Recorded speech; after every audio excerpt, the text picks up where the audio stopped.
100 years ago, at the end of the First World War, thousands of wounded and sick soldiers were transferred from prisoner of war camps to neutral Switzerland for internment.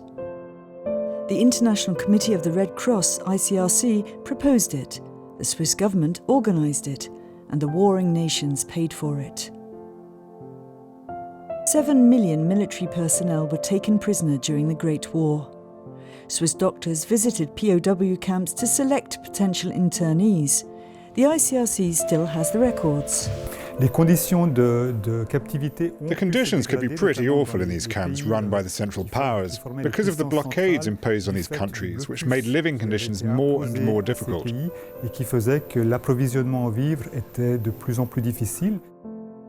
Captain Eric Jackson of the Cheshire Regiment was seriously injured in the Battle of Interned in Belgium and tried to escape from POW camps like this one on many occasions. His son Paddy tells us about one particular escape attempt. He was chased by the Germans with dogs and one eventually caught up to him and he hit it on the nose, and he tells the story. And then he actually he caught a mouse while he was hiding it for the day, and he cooked it and ate it for his soup. He called it a casserole. Yeah, he tried to escape, and he was sort of be shut in a dungeon, no clothes hardly, for 10 degrees of minus 10 degrees, a foot of snow outside in the cold bits of one of the prison camps. You know, they were sort of old Prussian forts. Susie Kershaw's grandfather, Captain Cyril Joliffe, also of the Cheshire Regiment, was not taken to Switzerland from a POW camp, but from a hospital. He'd sustained serious wounds at the Battle of Mons in August 1914. It's a time when there was very little hygienic treatment and no antibiotics. And from what we know, by the time he got to Switzerland, he'd had about 12 operations. Captain Joliffe was part of the contingent of 700 British prisoners of war who arrived in Châteux on the 30th of May 1916. As the internees entered Switzerland, they were surprised to be greeted by thousands of Swiss. Oh, the receptions were really, really rapturous, is the only way I can really describe it. People say that the whole village turned out, so young girls would wear their best traditional costumes, children would sing and dance to entertain, the choir would come, brass bands would come. Afterwards, the soldiers were sent to the different hotels where they were billeted, like these ones in the Château area. Susie Kershaw wanted to find out where her grandfather had lived. Oh, this is incredible. This is really incredible. Number 3. Chalet Jeta. Here it is.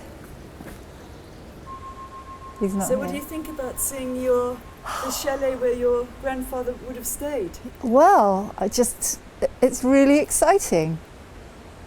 Quite moving, really, and to see the view and how it must have felt to come here, whether he could walk even, whether he had to be helped to actually get here initially.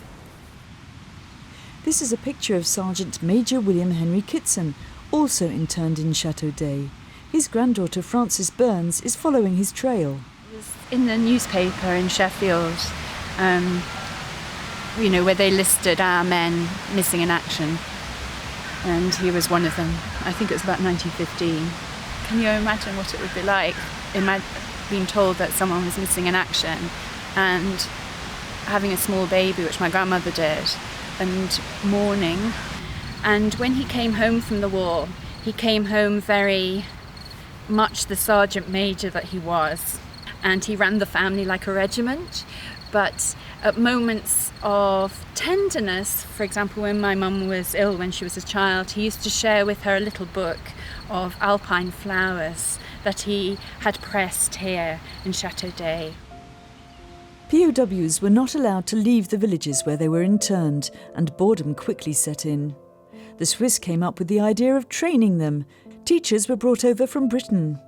So they could learn bookbinding, accounting, improve their literacy skills and numeracy skills. They could learn a foreign language, printing, even driving a car. And then the wives and girlfriends were allowed to come and visit. For those that were better off, the officers' wives and so on, they could afford to travel. Some of them even rented chalets and lived as a family during the time of the internment. But for the poorer soldiers, the ordinary private soldiers, they did not have the means. Captain Jollife's wife came to join him, and their first child was born in Switzerland. This is his baptism certificate. And a newspaper article about the birth. 100 years on, Châteux is paying tribute to the Swiss who welcomed the soldiers into their villages and made the last years of the war bearable for them. A service at St. Peter's Church brought the relatives of the internees together. I asked military writer Peter Martin why it was important to remember what happened here a century ago. Any of the events of the First and Second World War, which cost so many hundreds of thousands of lives, ought to be remembered not just for the sacrifice of the men who were killed or maimed, but also for the families who were themselves bereaved as a result. Napoleon said, strangely enough, that no greater sacrifice is made by any man than one who is maimed in the service of his country.